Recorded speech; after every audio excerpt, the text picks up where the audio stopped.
making his way to the blue corner, Mike Malkasian.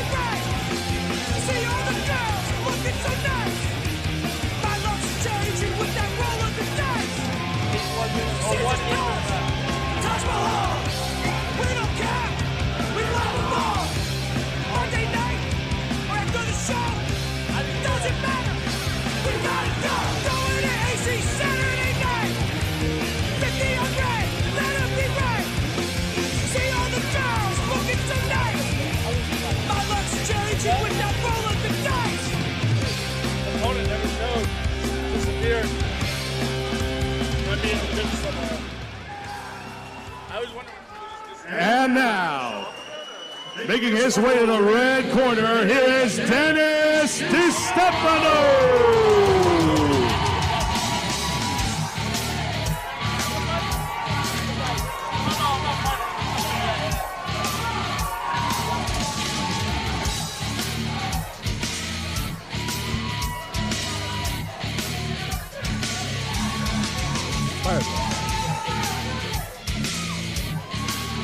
got.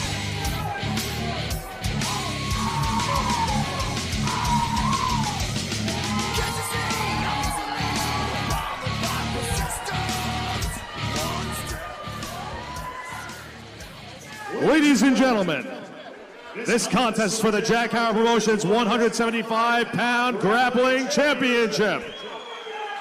Introducing first, competing out of the blue corner, representing Vamos MMA. He stands 5 feet 7 inches tall. He weighs 163.2 pounds. Here is Mike Malkasian.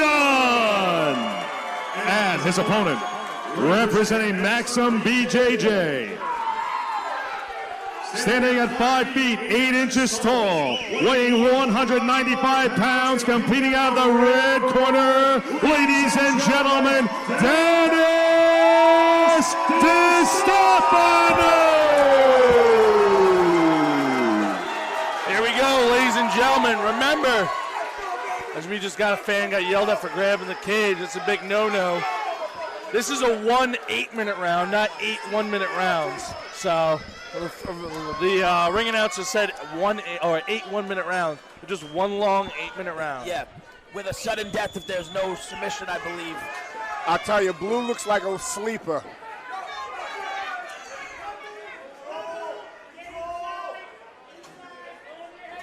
For those who are watching, in the white shorts we have Destefano. In the blue shorts, Mike Malkasian. I was saying, Mike Malkasian just, he looks like a, he looks like a sleeper to me. So, I mean, intensity's there, so. The difference of these compared to regular grappling matches is you have the cage to help with the takedowns compared to when you're in a tournament or open match space where when you you're can't just running around. Yep. Wait, so you, I'm sorry, you could utilize the cage. Yeah. Right, absolutely. so they allow that. Yeah, it can help get you secure your takedown. It stops them from getting out of positions. And it can also help you defensively when you're in trouble. You can sit to the cage. Right. Because even when you're sprawling, all of a sudden your feet slide to the cage. Now they got something to leverage to work on and push towards. And once again, then breathing. Yep. You know, you can take a breath there. Right? Come down on your Absolutely. feet. And you know where you are. You can know where you are compared to just being on a mat where you're in the open ocean. Yeah, absolutely. Like the ropes, Danny, same concept, right? With boxing or kickboxing. Yeah, the ropes give a little more play. Right. A lot of times. But you could also push off the cage. Like right now, if he wanted to reverse, he could push 1 foot off the cage and push Right, forward. so you could do anything. You could do a backflip off the cage, correct? I would love to see that. I mean, me as well. Now, this is a big takedown I think is going to dictate where this fight goes. I mean, I'm interested to see.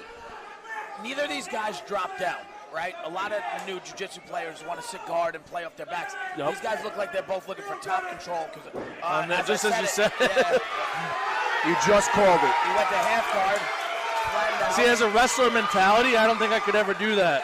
It And I takes know a that's the while to game. get out of it. Yeah. Once you get comfortable on your back, it's a different game. Different game. But wrestlers get caught a lot the way they come up because you belly down to come up, so you give up your back a lot. Daniel, a lot of people think when you're on your back you're at a disadvantage, but you're not. But you're not. Not in jiu-jitsu. Yeah, absolutely. It's amazing the flexibility and the dexterity that some of these jiu-jitsu guys have when they're using their legs to put over people's head to operate. It's just a matter of training and getting comfortable. It's like you were saying earlier with the wrestling and bridging. First time you tried to bridge on your neck, it hurt. You couldn't do it. Yep. Then all of a sudden you're hanging out there for 5 minutes doing stretches. 4th grade, I remember that first time wrestling, doing a bridge in kid wrestling, and I'm like, I don't like this. Next night, it's like, all right, it's not that bad. That's also muscle memory. That's what muscle memory is. All right, so we got full side control now by Dennis. Yeah, Destefano's in a good position right here. He's not really advancing. I don't know if he's just trying to wear him out, like put pressure on him and keep him breathing. And now he's starting to look for north-south. Now, Dan, is there a big rivalry between these guys or these gyms? You can see the crowd is up in. Yeah, there's no question. Up against the They're cage. both very well-known gyms. You have a guy out of Vamos MMA, which is a huge known gym, and then you have one out of Maxim, which also produces a lot and is a well-known gym. So it's just two top Long Island gyms going at it, which always makes it fun. Absolutely. You know they're good. You know, you go to some of these gyms that claim they do MMA and jiu-jitsu and you don't know. You follow the heritage of the black belts under this gym. You know they come from a long lineage of jiu-jitsu practitioners. There's nothing like the credibility, you know. I mean, I would say longevity equals credibility. You know, I'm sure it's the same concept, you know. Absolutely, yeah. You're the experience you put into something. Like you're not going to pay a plumber that just started, doesn't have his license, and you're paying him for his 30 years of experience. And who taught him? Yeah, unless it's like your cousin Vinny and he says he could do things, but you know you can't. You trust him maybe. Yeah, you give like, listen, go do the hose. Give you a few beers and a pizza. Yeah. It looked like Mike was going to recover the half guard again. He got flattened back out. Right now, if I was trying to tire him out and I was Dennis, I would drop my hips back and really sit my chest. Now, see, he's using the cage. Yeah, that's what we were saying before. But I would drop one of my hips back. I'd put my other hip in it, my knee in his other hip. I'd drop my knee back, and I'd sit all my weight on his chest and make him carry my weight. So you want the top guy, Destefano, you're saying get off your knees, on your toes, so you're applying that pressure. And almost like a sprawl. Yep. Same scenario. But put that weight on his chest. It also creates less space for your defense, and or less space for escapes. But it also makes the guy carry your weight. Oh yeah, that's heavy on you. Yeah. So look, he's looking for an arm bar. See, that's what I mean. And he should drag him away from the fence. Get him away if that's where. Yeah, now's the time to get that slide going. Now, Danny, how long does it take for you to really get comfortable on your back in this situation? I mean, the same concept? Same concept. It's just time. You know, coming from, it depends your background. You come in with no knowledge and they teach you on your back right away, you pick it up. Right. Like Kyle was saying before, if you come from a wrestler, right, you're taught, if you wrestled most of your life, you're told never go to your back. Right. Never. It's like the cardinal rule. Right. Yeah, you find most wrestlers sleeping on their stomach. Yeah. He's got a butterfly guard now. Recovered the butterfly guard, looking to sweep. Back to half guard. Mike's working from the bottom. Yeah, he seems comfortable. He definitely seems comfortable on the bottom. Once again, it looks like Dennis is just trying to wear him out, but I haven't seen an attempt for a submission yet. Meaning there's no advantage. He's not really. He's just going at this point. He's not advancing. I mean, it is 8-minute match, so you can pace yourself. So he's wearing him out. He's trying to wear him out. But like I said, I would make him carry my weight more if I was going to wear him out. A nice transition right there to get out of the half guard. And now he pinned his arm between his legs. Real popular MMA pose for ground and pound right there. Absolutely, you get that crucifix. Able to sneak it out. But see right there, if he would have dropped his weight down, he could have held that arm a little longer. Cross face. Looking to step over from north-south. Now that's a move. That's a power move right there. Now, what I see in a lot of times, like jiu-jitsu, like in wrestling, I would want to control the head, no matter whether he's on his stomach or his back. I want to control the head to control the body. And jiu-jitsu, I feel like you don't get that. Like you're not going to control the head to try and transition at all. My instructor's instructor told us, is there a move called the neck escape? No. Yeah, that's an oxymoron. There's a move That's an called the hip oxymoron. escape. So control the hips, flatten them out. Yeah, so he's controlling the body specifically, the torso. You want to shut down the pivotal movements. And the breathing hips. as well, right? Oh, yeah. Well, you should be breathing calm, both of them. But Danny, if he's on top of him consistently, how do you control your breathing if you're at the make bottom? a little space. You get your arms in the frame and make space. But he's also not really fully on him because he's sitting on his knees. Right there, this position right now, where he slid that left leg back, that's more of a carrying the weight position. Gotcha. That's hard to breathe. Gotcha. But now he's back to... You could also knee on neck here. Start putting the knee on the neck to be a jerk. Well, yeah, I mean, obviously, how long can you do that? I mean, you could be annoying with it. It's a move. I know it's a move, but so that's obviously... They'll just get out of it. They're not going to stay there. Correct. So now they're going to go to sudden death, I believe. All right, now scoring-wise. Look, like you said, one round, 2 minutes. For sudden death is, I don't know how they're going to do it, but normally you flip a coin and you start in a position. So one guy will get to take the other guy's back or mount or whatever position they pick, and you have to escape from that position, or you either get submitted or escape. And it's timed in that 2 minutes. So if the guy gets out faster than the other guy, he wins. That's interesting. Yeah. That's interesting. If he submits him, I believe it's over, or you have to submit the guy faster. You get the same opportunity. Yeah. All right. What are you seeing at this point? I see that Mike looks real comfortable on his back. I saw that initially. And Dennis looks like he just wanted to hold and control and cover. So I don't know if this is going to be just a 2-minute round judge decision. That's what it seems like. It seems like they're equal in strength. Am I correct about that? That was kind of like you could almost say that was a bit of a stalemate. A draw. Yes, Yeah, 100%, right. 100%. Like a standoff. Yeah. So I think it's going to go to judge's decision if on this. That's what I think, or referee's decision. So then when the refs are judging it and they're making a decision, are they going to take down counts, I assume, or I'm not sure how that works. I think it's going to be it's all around dominance if I was the ref, like who's controlling, who's moving. You know, in jiu-jitsu, it's funny because you could be on bottom. There's no doing real more than point the top, system. and yeah. Well, there is when they do actual scoring. It's like wrestling with like different points for takedowns and escapes. Advantage and stuff. All right. But there's so many. I know there's a lot of different rules in jiu-jitsu. What is it? JackhammerPromotions.com? JackhammerFights.com.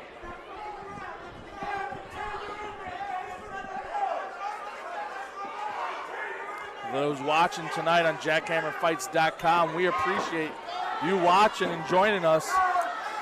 we got two more. We got after this, we got the two main events, two title fights. Absolutely, 2 fights left. Always a good show put on by Jackhammer Promotions. Absolutely, Bobby Campbell does a great job. He's looking to come out of retirement. The commish said absolutely not for his opponent. It's a shame. That would have been a great exhibition match. Yeah, I was definitely looking forward to that. I was as well. No question. First off, as much as Bobby's my boy, I was fanboying that it was going to be Phil Baroni. You know what I mean? Like, yeah, he's the first guy from New York to be in the UFC. Yeah, the New York Badass. Oh, that's right. That's right. Wow. Yeah, you know, it's funny because I mentioned it to Kelly. Kelly didn't even know who he was. Yeah. I had to show him a video. Yeah. I mean, the guy's a bulldog. That's the New York Badass. Yeah. Destefano has an over-under right now. 10 seconds. Love to see a nice Somebody little arm needs to drag. shoot. I want to see a Somebody nice needs little to arm shot. drag to a double. Shot. Look for an ankle lock. I'm going to have to say that Dennis won that one. I have to agree. You think Dennis took that? Yeah. I think he was just more dominating positions. Just on top and control. And then that last round, he held him up against the fence the entire time. But now, as far as so if you hold someone against the fence, right? You're basically at an advantage, right? So that's basically you're what I'm You're trying. the stronger of the two Right. in that situation. Clearly, so that's what they look at. You're applying the pressure. Right. Therefore, you're the aggressor. You're the aggressor. At advantage. Ladies and gentlemen, let's hear it for both competitors in this championship contest.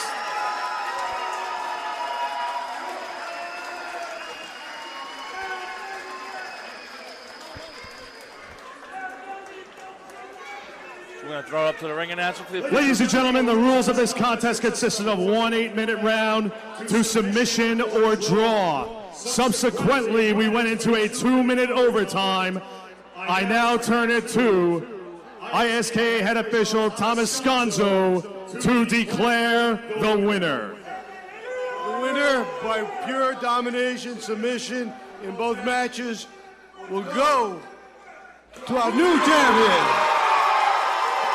Ladies and gentlemen, the winner and new 175-pound grappling division Jackhammer Promotions champion, Dennis Destefano.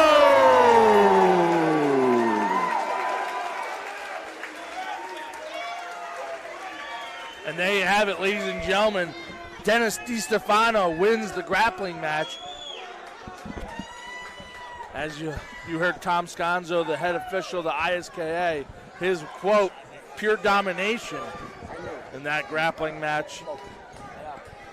Excellent showing by both artists.